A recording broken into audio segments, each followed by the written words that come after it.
Hello everyone, it's me, Warden's Fire. Um, Not really much to say today. Just felt like making a live stream, seeing if anybody would like to join. If not, I'll just make the conversation myself. So today, Mr. Theodore Shubat was banned from YouTube. Apparently, he had too much good truth telling to say, and people didn't like what he had to bring, so they banned him. He'll be back, I'm very sure of it, and it's only a loss to YouTube. Whenever you ban somebody, you're just losing out and you're screwing other people. Mr. Theodore Shubat has his own website, www.shubat.com, and he makes the YouTube channel just to bring people up to speed. There's no reason to ban him for what you don't like, what he has to say. That's ridiculous. Silly YouTube. Y'all think that you're so entitled to just go off and destroy the people's channel. You were lucky to have him. I mean, he doesn't need YouTube. He could just talk to anybody. Excuse me, it's 2 a.m. and I can't really sleep because I have a lot of aches and pains with my leg right now and the burn. You all heard about it already. So I was talking today with Andrew. You all know him as Paranormal. And we got into some issues. And I mentioned the video that I had about my ex girlfriend and that I was giving her a full, um, I guess the proper word would be called, well, man, I'm pretty tired. I can't think of it. Exorcism. I have a video of me giving my ex girlfriend an exorcism. Um, if you wonder what my qualifications are, I have a lot, and I don't feel like going into them. I have studied the Bible. I am a minister. I can do it. I have done it before, and she was not my first.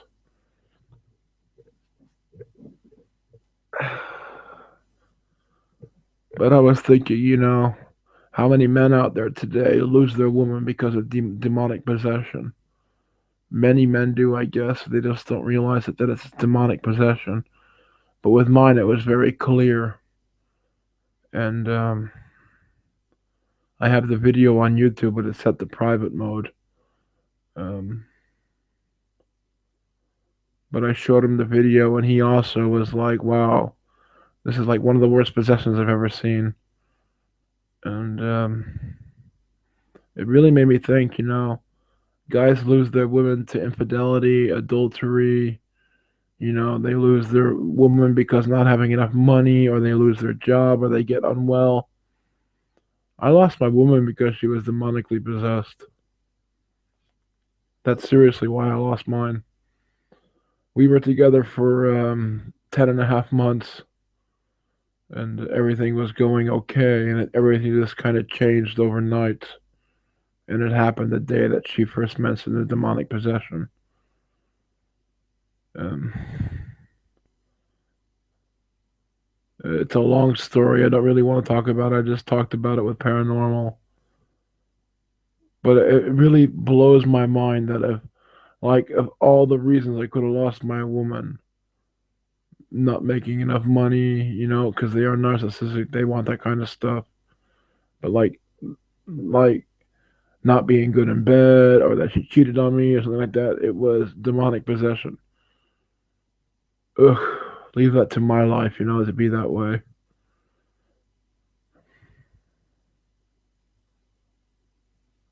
I just don't understand why that had to happen that way. There were many roads that could have led down. Why did it have to go down to demonic possession to religion again? It seems like my entire life is being ruled by religion, whether I want it to or not. That the aspects will disappear whenever they feel like appearing, and I have no choice about it. As a young child, I already seen angels and demons as a young child already. Um, I didn't go to Christian church. I went to a different kind of church. It was Christian, but it was a deliverance church, and it was a whole different kind of situation.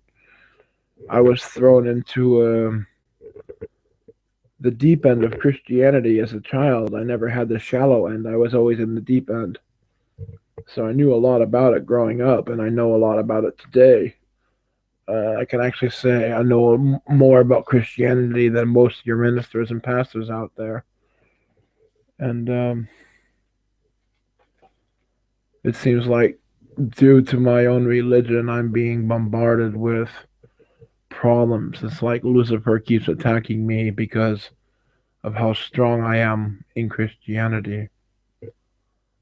It's like the more Christian you become, the more you love God, the more the devil wants to attack you, because if he can win you over, then he can really go to Jesus and say, ha ha ha, I took one of your favorite kids away. And that's all he wants to do. He doesn't care about the person he takes. It's just trying to get one up on the big guy. And I'm not going to allow him to do that. I have blamed the devil for my girlfriend's demonic possession because that's where it belongs. He clearly attacked her and took her out of my life because I was Christian. And he knew how strong of a Christian I was, so he wanted to destroy me by taking her out of my life and making sure that she tried to prosecute me with false rape accusations. Look, folks, I have a demonic entity on videotape inside of my ex girlfriend. Everybody I've shown this video to has been horrified at what they have seen. And I've not just shown it to weak people, I've shown it to very strong Christian pastors and ministers, and they are all horrified at what they are seeing. Most people say to me, I can't stand looking at her eyes anymore. Let's put it that way. And that's the same thing I heard today from Paranormal. I can't stand looking at her eyes anymore. I could show you all the video and get in trouble again because she tried to sue me for having that video because it was an evidence piece in my case against her.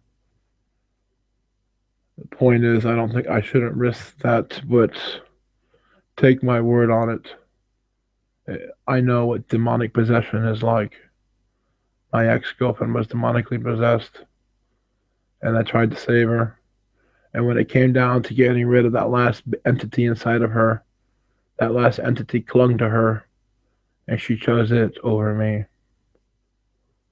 She chose that demon over me and told me it's time for me to learn that I couldn't save everybody. That's what I dealt with. I'm not depressed or sad about what happened. What really took place confirmed my Christianity, confirmed my faith. It was like everything I needed to have to become the powerful Christian I am today. I'm not your average Christian. I don't bullshit you. I don't even talk or act holier than now.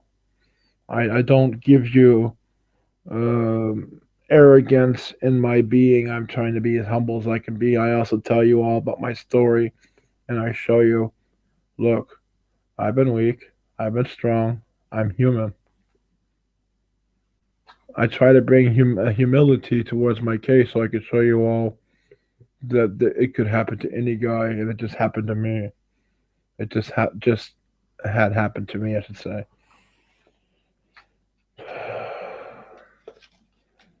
So I don't. I mean, like Christians are actually the ones that yell the most at God. Atheists say there is no God. Christians yell at God because we are sad and disappointed when we get hurt. We feel like God might not be there anymore for us, and He might not have our back.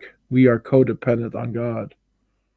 So it really hurts when sometimes something goes wrong and He didn't catch you or save you from the situation or save somebody in your life that needed to be saved. But I guess that's life. And I don't blame God for what happened. I don't say, hey, why did you do that to me? You took my woman away. No, I don't do that. I blame the guy downstairs for that.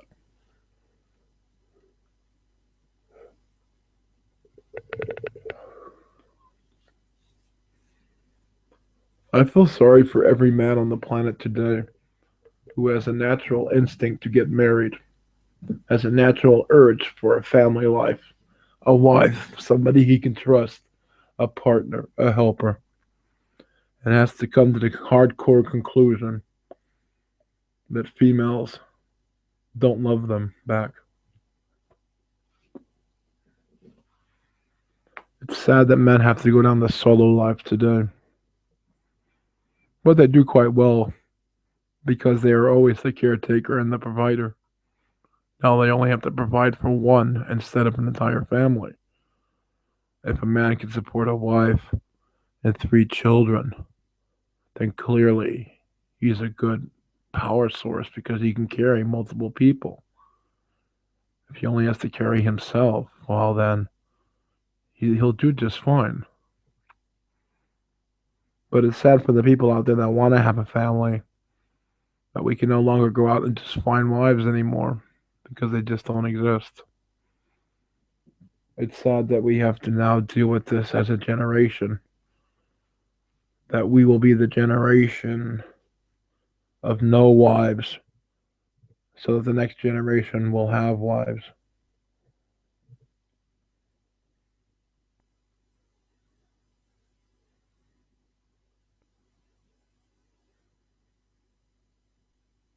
It brings me back to the story of the love of mammon, money, stature, power, wealth, greed, how you cannot serve two masters.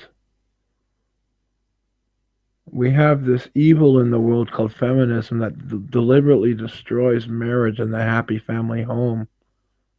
But then we also have lawyers in the world that don't fight it because it brings in money for them and it brings in revenue for them.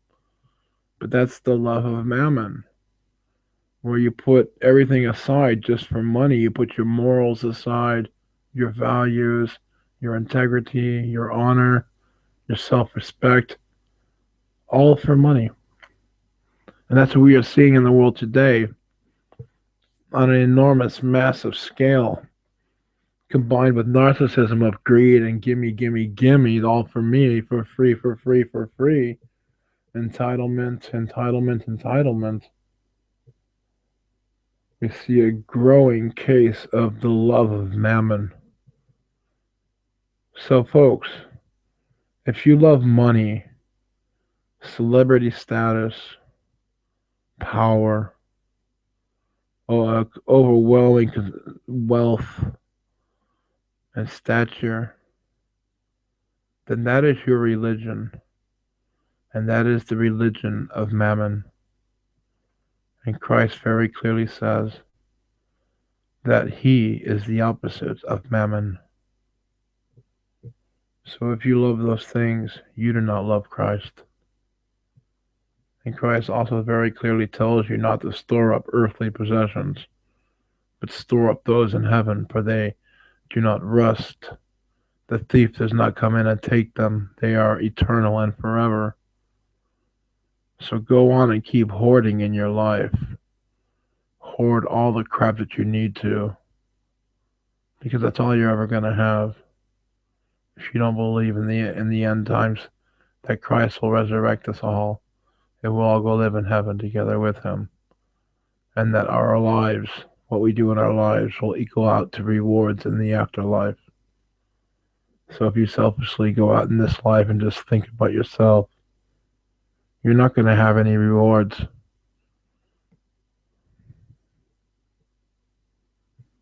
It's 2 a.m. here. I am rather tired. I can't really sleep because the leg thing, it hits the bed and I'm wide awake again in a lot of pain, and I'm just really pretty much dead on my feet, but still here making videos for everyone.